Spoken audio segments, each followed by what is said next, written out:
Sawadika! Anyong? For today's mini vlog ay kasama ko nga ang mga angkan ko. Syempre mga bi, Bagong taon, bagong gala. napag-isipan naming mamasyal muna sa Gonzaga Para bumili ng mga isda at banami. Nagre-crave kasi kami ngayon ng inihaw na isda at sinigang. Straight ba naman na karne yung mga inuulam namin? Syempre nakakaumay din. Nakakatakot din kaya kasi puro taba. Gusto namin yung maasim-asim naman sana. Kaya naisipan namin pumunta ng Gonzaga at hindi namin namamalayan mga bi. Alas 12 na pala. Naghahanap kami ng makakainan. Kaso puro sarado lahat sa Gonzaga. Kaya napadpad kami ng Santa Ana. Buti at may bukas na restaurant dito sa Santa Ana. Tapos nasa tabing dagat pa. Napakalinis at napakaganda dito mga bi. Tanaw na tanaw nyo talaga ang karagatan. Pwede ka munang mag-picture-picture. Pwede ka ding magpicture sa baba habang hinihintay mo yung mga pagkain. Ibang-iba talaga dito sa Santa Ana mga bi. Napakaganda talaga dito.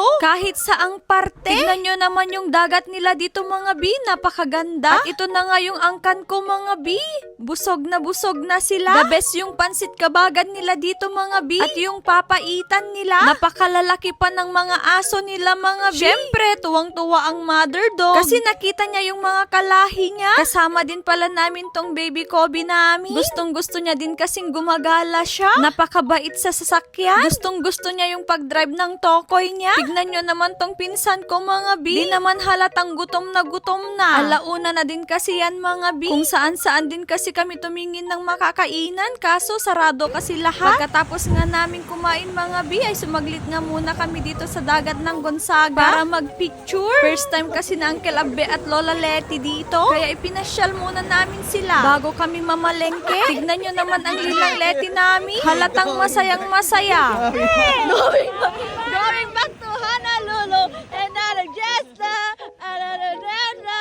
Oh, Maui lang, Maui.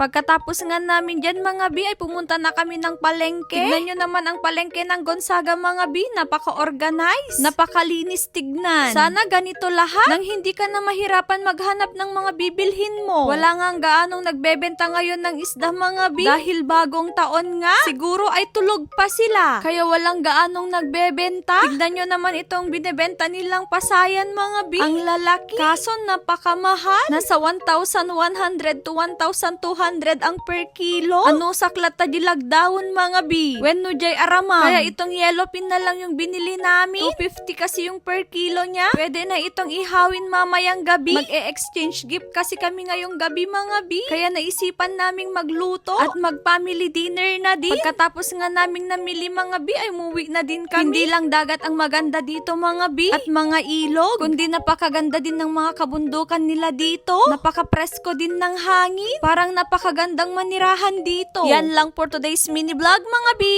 Bukas ulit!